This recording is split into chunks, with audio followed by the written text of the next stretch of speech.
నమస్తే. తెలంగాణ ముఖ్యమంత్రిగా రేవంత్ రెడ్డి గారు ప్రమాణ స్వీకారం చేసిన తర్వాత మొట్టమొదటిసారిగా ఆంధ్రప్రదేశ్ రానున్నారు.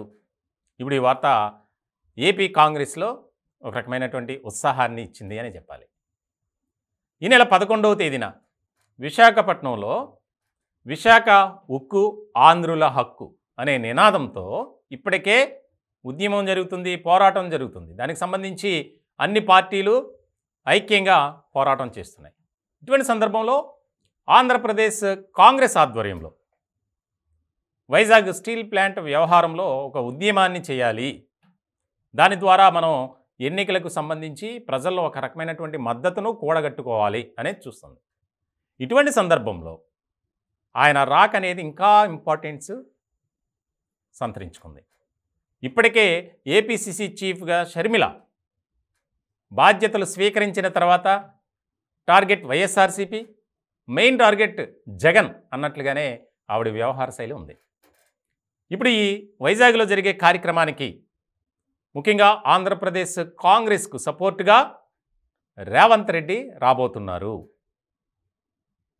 షర్మిల మాట్లాడినటువంటి విధానం మనం చూసాం. ఇటువంటి సందర్భంలో ఆ డయాస్ మీద, ఆ వేదిక మీద రేవంత్ రెడ్డి ప్రసంగం ఉండబోతుంది.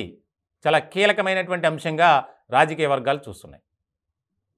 ముఖ్యంగా ఈ వ్యవహారం బయటకు వచ్చిన తర్వాత, అంటే 11వ తారీఖున విశాఖపట్నానికి తెలంగాణ ముఖ్యమంత్రి రేవంత్ రెడ్డి గారు వస్తున్నారు, కన్ఫర్మ్ అయింది అనే విషయాన్ని తెలుసుకున్నటువంటి వైఎస్ఆర్సీపీలో ఒక రకమైనటువంటి కలవరం మొదలైంది. ఆసక్తికరమైనటువంటి చర్చ జరుగుతుంది. అంటే షర్మిలకు సపోర్ట్గా రేవంత్ రెడ్డి గారి ప్రసంగం ఉండబోతుంది. ఏం మాట్లాడతారు, ఆయన ఏ విధమైనటువంటి ఇండికేషన్స్ ఇస్తారు?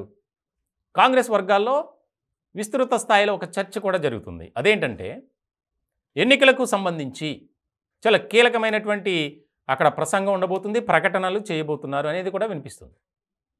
11వ తేదీన జరిగే కార్యక్రమంలో భాగంగా ముఖ్యంగా విశాఖ ఉక్కు అనేది ఆంధ్రుల హక్కు కాబట్టి మనం దాన్ని కాపాడుకోవాలి, దాని ద్వారా ఆంధ్ర ప్రజల ఉనికిని మనం చాటాలి అనేది ప్రతి పార్టీ ఒక రకమైనటువంటి అస్త్రంగా తీసుకున్నాయి.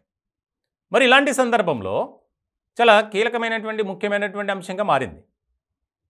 మనం చూస్తున్నాం, ఎన్నికల ప్రచార సభల్లో సుడిగాలి పర్యటన చేసినటువంటి సందర్భంలో తన సోదరుడు ఏపీ ముఖ్యమంత్రి జగన్మోహన్ రెడ్డి గారి మీద ఏ స్థాయిలో విరుచుకుపడ్డారో షర్మిల మనం చూస్తూనే ఉన్నాం.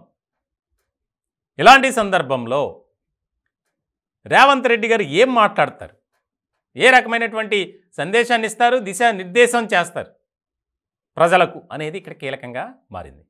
వాస్తవంగా చెప్పాలంటే తెలంగాణలో కాంగ్రెస్ పార్టీ అధికారంలోకి రావడానికి కీలక పాత్ర, భూమిక పోషించారు రేవంత్ రెడ్డి.